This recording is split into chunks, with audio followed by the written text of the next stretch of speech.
correctly predicted that, if this Ukraine, I think maybe Sachs, you pointed this out, if this Ukraine. What do you mean we, Kimosabe? All right, listen, I'm trying to give you fucking credit and you interrupted me. Can you just take the fucking win? You're such a miserable bastard. I try to give you one fucking win. Okay, finish what you're saying. And you cut me off. All right, listen. We've been talking about this Ukraine thing. Sachs correctly predicted if this goes to winter, this is going to get acute. And of course, right on cue here we have it. Russia has essentially cut off gas to Europe right now by claiming that the Nord Stream 1, the North pipeline that Russia built that goes under the Baltic Sea, they basically say a turbine's broken in it. Magically, at this point in time, right before winter, this turbine broke, according to Putin, and he needs a turbine. And if they give him a turbine, he said he's going to turn it back on. This in the face of Europe saying they were going to cap the price of Russian gas. I don't know how that works exactly, that you tell people what they can charge for gas. But Russian gas shipments, which Germany is particularly dependent on, have fallen 89% since last year. And the price of liquefied natural gas in Europe is 4 times the level a year ago and 8 times the level of the U.S. Obviously, we have gotten incredibly lucky to find all this natural gas here, and we are a huge exporter of natural gas and oil in the United States, so we're good. This is the highest power prices have been in 3 decades, and the perfect storm is not limited to oil and the Russia and the Ukraine war. France's 56 nuclear power plants are running at half strength because of shutdowns over corrosion problems. And as we talked about maybe 2 episodes, droughts have undermined hydroelectric power because of these. That's not the main issue here. The main issue is the cut off of Russian gas. There is a perfect storm here. It's not just that. 40% of Europe's energy consumption comes from Russian natural gas. 40%. And so you could see variants. There's a base load requirement for lighting and electricity, and then there's industrial production, and then there's heating and cooling. Heating and cooling demand is linearly tied to the number of degrees above or below 65 Fahrenheit on average. And so as the temperature goes up, people turn air conditioners on. As the temperature goes below 65, they turn their heaters on. So there's a linear demand for power consumption at those. So number one is you could either cut base load, which is lighting and basic kind of operations. Number two is cut industrial production, which is already happening. A lot of fertilizer plants are shutting down in the country that are dependent on in the continent that are dependent on natural gas. And number three is this heating and cooling. And that really ends up being kind of a market-driven function, which is how pricey is this stuff, because there's limited supply. So you could in a normal year see fluctuations around 5, 10, 15%, maybe, with good kind of action and behavior. 40% of energy being cut is a massive, massive problem. There will be significant price climbs for the kind of variable demand in heating and cooling and so on. But for the price to go up by 6x, 7x, 8x, 10x, 15x over normal prices for someone is unbearable by the average household, unbearable by the average small business, unbearable by the average small building.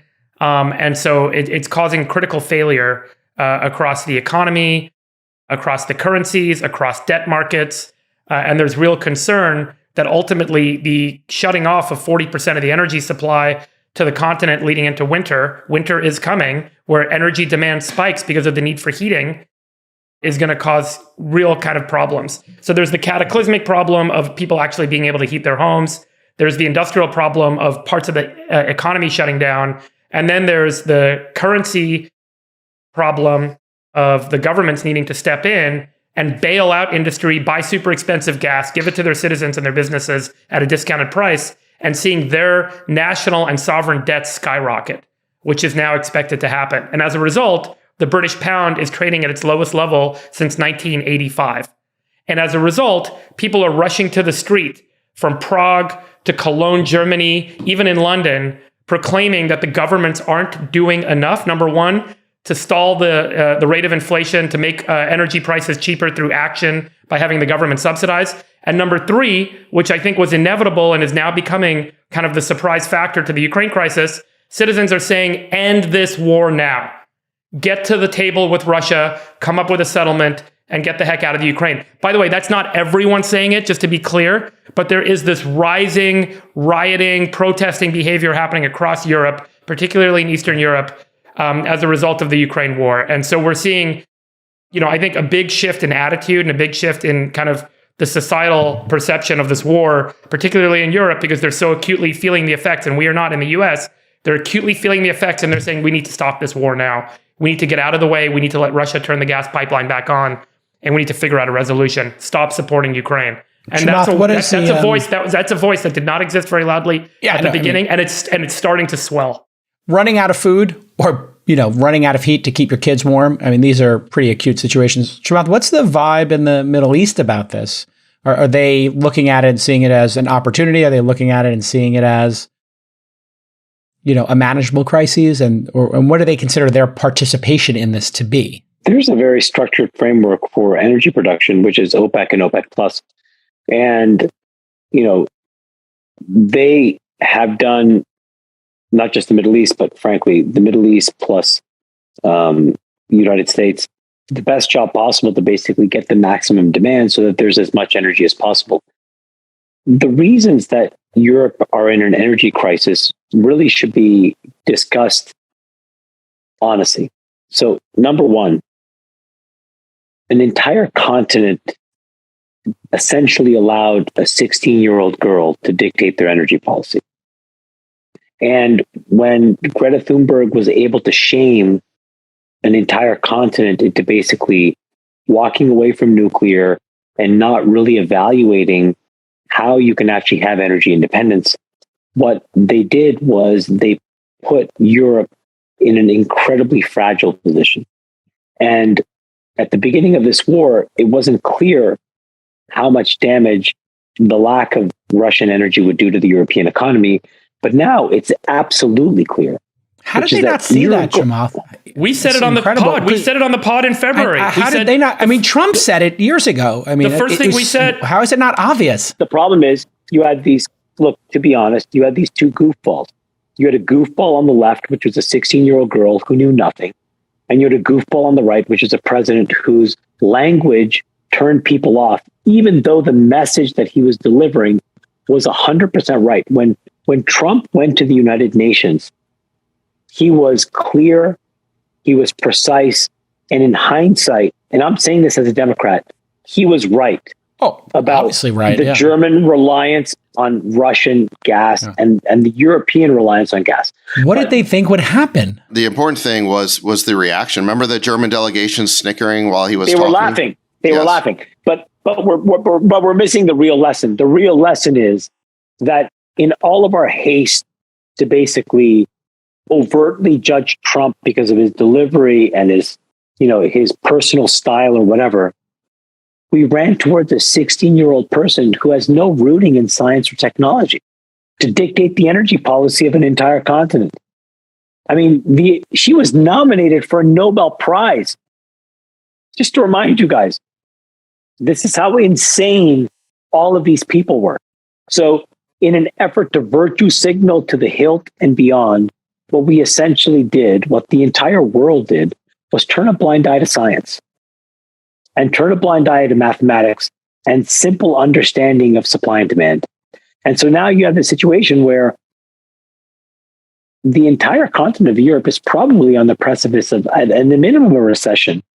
But frankly, there's a lot of scenarios where it could be meaningfully worse. And I think what it does is ultimately it has forced the Russian endgame.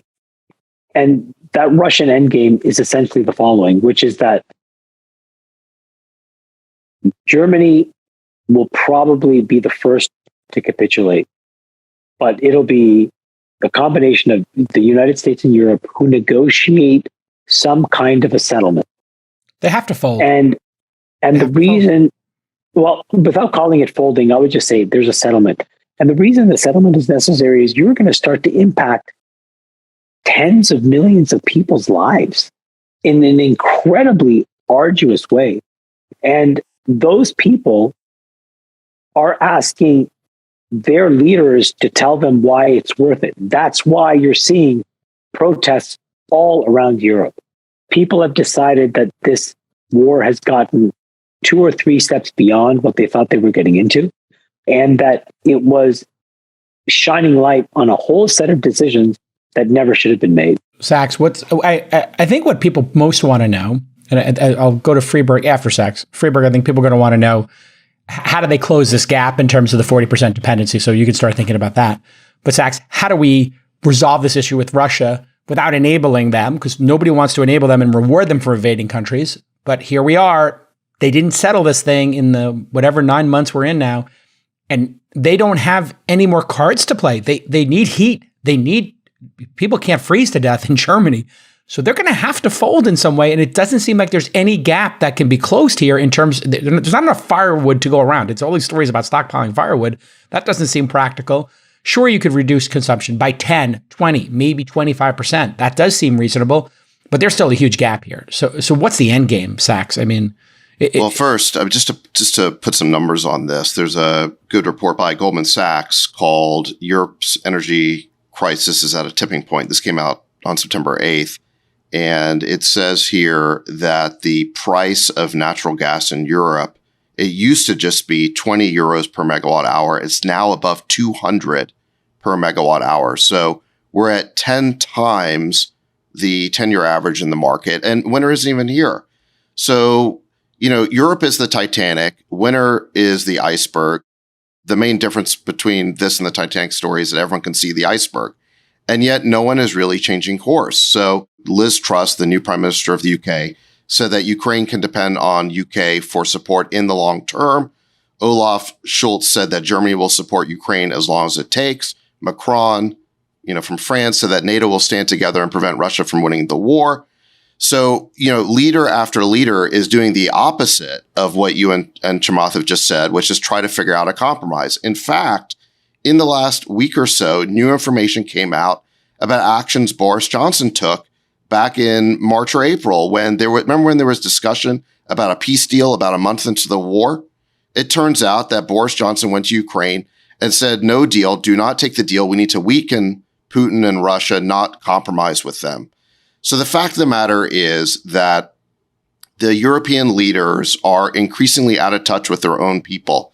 The agenda they are serving is not the agenda of, or the desire of their people to basically stay warm in the winter or pay reasonable energy bills. They are serving this larger foreign policy agenda. This is why you're seeing people in the streets in Czechoslovakia and these other countries. And this is why the crisis will only grow in winter.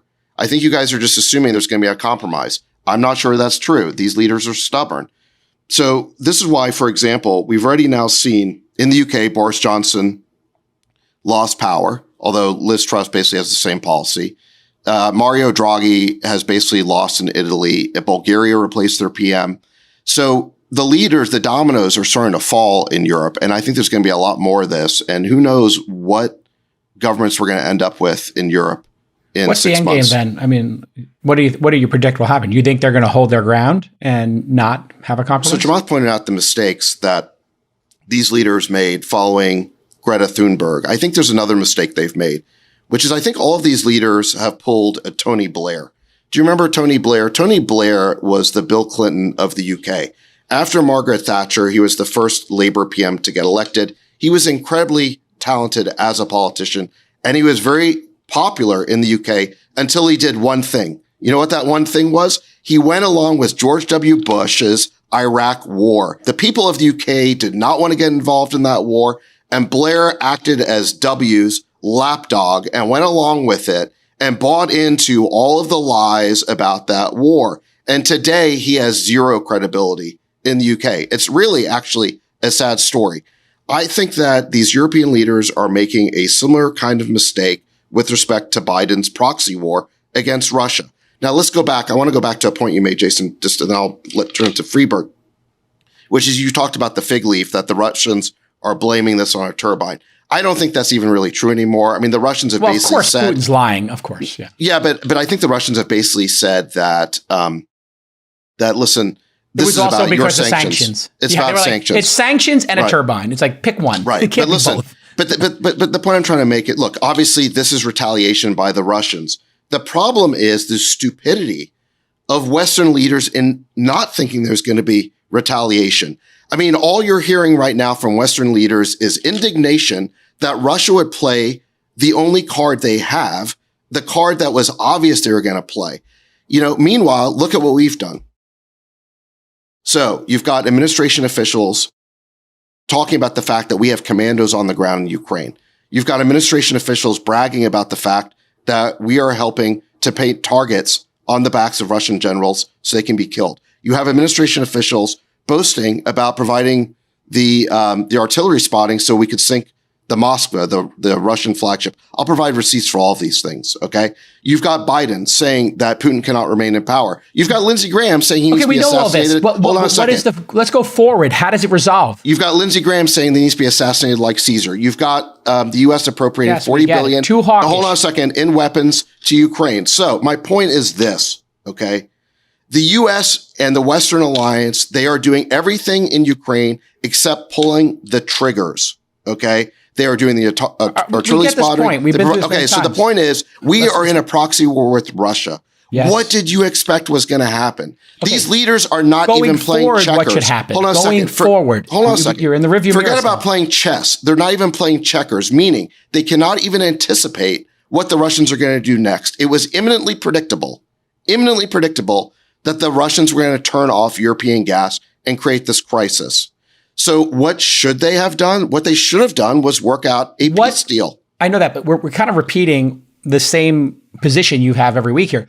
I'm trying to get to going forward. So, Freeberg, what should we do going forward here, both on an energy basis and a political basis? That's the thing. I get the sort of breakdown of what occurred here in your position, Sachs, but what do you think, Freeberg, should happen going forward? How do we resolve this? There's an acute energy shortfall. You can't just make that up. You can't convert oil into natural gas to heat people's homes. It's impossible structurally right now in the time frame that it's needed. So what should the U.S. and what should the EU be doing now that they're not doing? Yeah, I think that there's going to be this inevitability that we're going to need to broker a deal with Russia. And what I think you'll see over the next couple of months, particularly because winter is coming, is you need to, there's going to be a lot of saving face. And so I think, I've always said from the beginning, I think that Putin's calculus is to go as far and as deep as he can go so that he could eventually negotiate himself back out in a way that leaves him with what he originally wanted in the first place. And I think that there are certain strategic regions and certain strategic assets that it's pretty clear and evident he wanted. And if he's gotten enough in addition to that, he can give up the additional part and he can get sanctions lifted and he can turn gas back on and be left with what he actually wanted and ultimately get out of this thing. And then the face saving will be from the West will be, hey, we got him to give up this, we got him to give up this, we got him to agree to non-incursion, and there'll be some sort of, hey, we got Putin knocked down a bit, and, we got him out of there. We did it, we won, high five. Meanwhile, Putin's smiling because he got exactly what he wanted. I think that's where this is all going to end up over the next several months. I think that's if it doesn't, there's going to be significant rioting and civil unrest in Europe, and there will be a significant economic effect. Because so much of Germany and so much of the broader continent is dependent on a stable, low-cost or lower enough cost energy supply for the production of things that are produced in Europe. And if those things can't be produced profitably because the end market won't pay for it, the economy will be shattered. Economies will be shattered, and people will be really unhappy. Food will climb, and the currency will be destroyed. And you know what happens when currencies get destroyed? All imports become inflated in price. And then you have inflation. If there isn't a resolution in the next few weeks, there will be civil unrest. There will be a really cataclysmic, concerning economic effect. And you think that forces the governments to just fold to Putin and give him some portion of the Ukraine? Yeah, and I think the thing that we don't know for sure is what are they going to do from a face-saving move perspective? What are they going to say they got from Ukraine Putin? Or the West The West alliance? plus Ukraine. We are going to have to plow so much money into the Ukraine to make them feel okay about what we're going to ask them to do in order to remove or to end the crisis. And so there's going to be this huge check, this huge investment in Ukraine, the Western investment in Ukraine, the support mechanism for the country, for the people left behind, in order to get this thing resolved. And so my guess is huge amount of money from the West and EU going into Ukraine. Ukraine agrees to let Putin keep some regions, some assets. Putin agrees to remove himself from certain regions and give up certain assets. Sanctions are partially lifted, but they're partially lifted enough to get the flow of gas going and to get the economy turning again. Chamath, any final thoughts here as we turn around third base here on this? of lessons learned and how to Nick, avoid this in the future. You may want to find the clip, Nick, from July where I said the tip of the spear in the fall was going to be the European energy crisis. Oil is at $105 a barrel. Russia is basically trying to break the back of Europe by now messing with their nat gas supplies. The German energy minister yesterday said that if that happens, it could be a contagion equivalent to Lehman Brothers with respect to energy. You're already starting to see food riots, food insecurity, energy insecurity, rampant inflation, sovereign defaults. And you have to ask yourself, like, how are we going to really tourniquet this whole thing and prevent a much bigger contagion like Freeberg just talked about? If Russia decides to play hardball against Europe or America, we better hope that it's a mild winter, because very quickly you can go from plus 1 million barrels to minus 2 in a heartbeat. Yeah, my final thoughts are the following, which is that I think that the European system is going to be put under stress because there are really a bunch of different countries with very different incentives right now, where some countries are in desperate need of energy. Some countries can probably stave it off for a little bit longer. Other countries are so adamantly focused on their position on Russia over and above any source of energy that they may need or don't have. So I just think like this is a really good point to take a step back and realize that in all of these conflicts, sadly, whenever you have like all of these very complicated countries fighting very complicated wars, it's really important to understand what these trade-offs are, because ultimately what we're learning in Europe is that irrespective of what you morally and ethically believe is right in the Ukraine, the minute that it affects you, and Jason, you've said this, what is it, like you're only one meal away from a revolution? Is that, yeah, it's is 3 that meals away. Yeah. And I think it would be, you're only like 5 days away from having no heat before people riot on the street. It's probably the equivalent. But that's the lesson, which is that at the end of the day, it is when you're in a position of comfort, you can focus on forward and outlooking moral attributes and ethical perspectives that matter. But the minute that you are affected at home, where you cannot take care of your children or heat your house, all bets are off. And I think this just goes to show you that if you're going to sort of engage in proactive foreign policy, you need to make sure that domestically you don't have any Achilles heels. And Europe had a massive Achilles heel, which is energy. And then, the minute that they were they've stress tested it now. They're going to have to take this much more seriously going into next year, because they've enabled a madman. That is the dominant narrative. There is a simplistic binary that has been set up that this is a war between autocracy and democracy, and that's all there is to it. And my point is that this conflict has always been more complicated than that. Okay. And if you really want to understand this conflict, you have to go back and understand the history of it. And, the American media and the British media, they basically act as if this whole thing began on February 24th. For a good example of this, there was an excellent piece by William Perry, who is Bill Clinton's defense secretary. Okay. He said how the U.S. lost Russia and how we can restore relations. And he talks about how we can chart a way forward for peace, which I think is your question.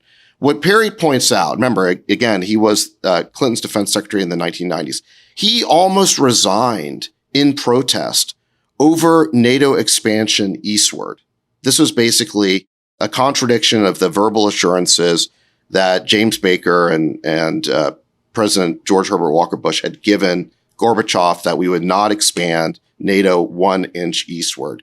In any event, that's when NATO expansion began, was the late 90s. Perry was against it because, like George Kennan, like former ambassador to the Soviet Union, James Matlock, he understood that it would be provocative. It would be seen as a provocative move by Russia. Okay, he was against that policy. The other thing he points out is that in the 1990s, the Russian economy collapsed because they moved off of the Soviet system, and we did absolutely nothing to help them. As a result of that, we bred the conditions for a strong man to emerge who would basically prioritize the restoration of Russian pride, dignity, and strength, okay? So he points out the ways that our policies helped create Putin. I think what he basically suggests in terms of the way forward is, look, we have to realize that the security architecture of Europe was crafted in the late 90s and early 2000s at a time when Russia was flat on its back. Okay. What are the Russians basically demanding? What were their demands prior to this war? There were two things they really didn't like. Okay. Number one was they didn't NATO at their doorstep. We've been over this, yes. They didn't want Ukraine admitted to NATO. And then number two is they didn't want American missiles right on their border that could hit Moscow in 5 minutes. Okay. Those were their two demands. The fact of the matter is we never were willing to negotiate at all on those two demands at all. And instead, we basically just claimed they were a pretext by the Russians for an invasion. Well, look, we never earned the right to call those a pretext. If you want to call them a pretext, you take those issues off the table. Then if the Russians invade, you know they're liars. The truth of the matter is we refused to negotiate in any way. We never played that move, and so we'll never know. I don't disagree with you about that point. Okay. The big lesson here is the European Union needs to learn the lesson of energy independence and not spending more money. Hold on. I want to keep going with this because I think this issue is so much deeper. Okay, listen. One of the problems we have in this country is that when a war doesn't work out, we just ghost it. We never talk about Afghanistan anymore. We never talk about Iraq anymore. We understand they were gigantic mistakes, but who is analyzing why they happened? Who's responsible for the failure? The fact of the matter is there's been no accountability. The same people who drove our disastrous foreign policy in the Middle East are the same people who have driven our Ukraine policy in Eastern Europe. There is no accountability. Industrial military concept? Not just that, it's the foreign policy elite in this country, okay? So my point is this.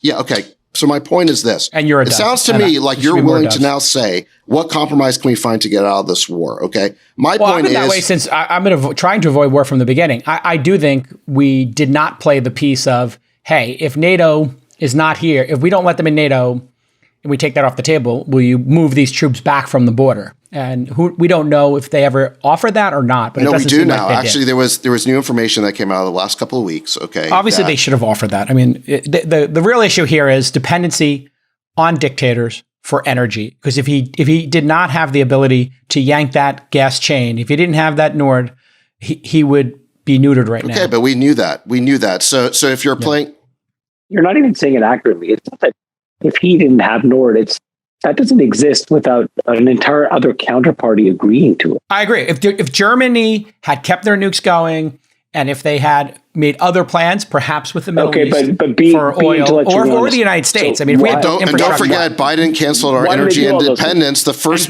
day he was in office. It doesn't matter that it's a dictator on the other side. There is a dependency on the other side, and that is an issue. I've been for energy independence since the beginning. I've been talking about nuclear since the beginning. For decades, I've been talking about it. But JCal, one of the challenges is if everyone creates independency on all of their supply, then there is no export market for countries that benefit from exports because they have a surplus. And so we see this around the world with food, with energy, with manufacturing. Would that be a bad thing with oil? That would be a good thing with oil, wouldn't it? If China there was no market for it? If there was no market for oil, then a lot of countries that do not have energy stocks locally would not be able to acquire energy stocks. And so more free, more global... It doesn't make sense. If you're saying if we lowered our use of oil, that would make it cheaper, which means that developing countries would pay less. JCal, just let me finish my point for 1 second. In every country, you are either an importer or an exporter. You're an importer of manufactured goods or an exporter of manufactured goods. You're an importer of energy, you're an exporter of energy, an importer of food, an exporter of food.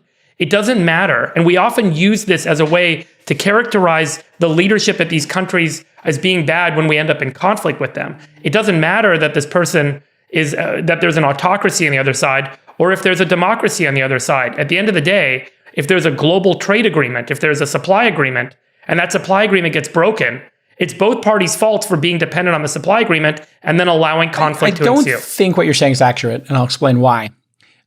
Reasonable parties who are democracies, if they get into a trade dispute, generally do not invade each other's countries. So that's where your argument breaks down. It would be absolutely fantastic if the lesson the European Union learned here was let's not be dependent. What did the United States do to Afghanistan? Hold on. What did the United States do to Iraq? Okay. Did we not invade those countries? I'm not talking about that. I'm talking about the dependency. No, that is what you Libya just said. too. You said that Libya democracies too. do not invade. And Libya. No, I said We two did democracies. invade, and we two are democracies. Two democracies that are in a trade war are generally not going to invade each other. We invaded Afghanistan because of 9/11. Okay, and the first Iraq war, we protected Kuwait, right? And so, I'm not here to justify every war the United States has been in. I'm just talking about in this situation, the EU lowering their dependency. And if you were going to lower your dependency on any country, you'd start with the autocratic ones. You'd start with the dictatorships. Is that not logical to you, Friedberg, or a fair statement? There was a neoliberal view. Hold on a second. There was a neoliberal view. I'd say core to neoliberalism. It's called economic interdependence theory, which is that as nations become more interdependent with each other, they're less likely to go to war. China was the perfect example, right? China was the perfect example. There was also a belief that as China became richer, they become more democratic. That hasn't worked out so well. No. I'd say economic interdependence theory hasn't worked out so well either. Yeah. So this is a core failing. Now you're modifying the theory to say, well, only economic interdependence among democracies, fine. But that was not the view. That was not the view for the last 20 years. It was a core tenet of neoliberalism. We don't know if we've avoided war with China because of the dependency. If we make ourselves dependent on these other countries, then somehow it's going to lead to peace. No, it actually has just led to dependency. It was a foolish policy. We should have been energy independent. Europe should have been energy independent. They should not have made them. I do agree that it was foolish for them. We're in agreement. Yes, you're disagreeing with Friedberg. Got it. Okay. No, I'm not disagreeing with Friedberg. I think, but by the way, I'm not a proponent of people not being energy independent. The reason I think people can be energy independent today is because of technology like nuclear. And I think that every country in the world should find a way to get energy independent. I'm also an advocate of global trade. I am an advocate because I think that global trade enables economic progress. It allows the consumer to get the cheapest product possible and for the producer to find a market for the products that they make. And that there's an element of this which is energy, but energy doesn't need to be a traded market as much anymore because of technology. Manufactured goods, food, we still haven't cracked the nut on how to bring those domestic. We are then in agreement, Friedberg.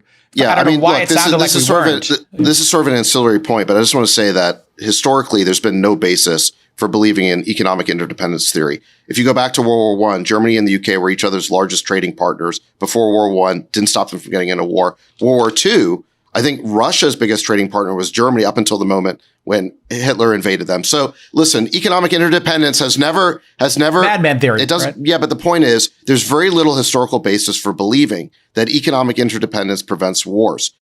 Which by the way, that really speaks to the foolishness of our China policy. But look, this is sort of a side issue. Can I ask you a question, Sachs, though, Yeah. with the China policy? Because I think this is a very important discussion we've discovered, which is energy independence is one thing, and then you have trade, which is another.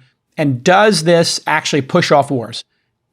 Do we actually know that we might have actually pushed off a war with China because we make iPhones together? Could we have been in a conflict earlier if we weren't so independent? And have we actually pushed out a potential conflict with Taiwan, et cetera, Hong Kong, because of the interdependency? With the benefit of hindsight, what we can see, with the benefit of hindsight, what we can see is that our Chinese policy of interdependency, really was called constructive engagement, was a complete and unmitigated disaster. It was. Why? It was because we made China rich. You go back to the beginning of Deng Xiaoping beginning his economic reforms. The average Chinese made $2 a day. Now their economy is roughly the same size as ours. And how are they using their newfound economic wealth to build up their military, their navy? They're basically militarizing the South China Sea. They're basically being aggressive towards their neighbors. We fed that Chinese tiger until it became a dragon that was capable of challenging us for global preeminence. That was a foolish strategy. The fact of the matter is that, and listen, this is a mistake that economists make, is that they only look at whether trade creates surplus as opposed to the distribution of those benefits. And the fact of the matter is that China benefited disproportionately, far more than we did, from the China trade over the last 20 years. The counter argument we've made on this podcast is, I think Friedberg made it, is that we lifted 500 million people, I think I made it as well, out of abject poverty in China. But as to your point, it's going towards we have created the return of great power rivalry. We have created a competitor to the US who has roughly almost our same size economy, and that is going to challenge us for primacy in Asia. We need diplomacy. We need very sophisticated diplomacy, because this situation with China it's not a clear path to. Why is it that you think that we need diplomacy with China when we didn't need it with Russia? No, I do think we did. I fully conceded that we should have taken NATO off the table. I said that from day one. Listen, it's really important to not just say that, oh, we failed to play chess here, that this policy isn't working.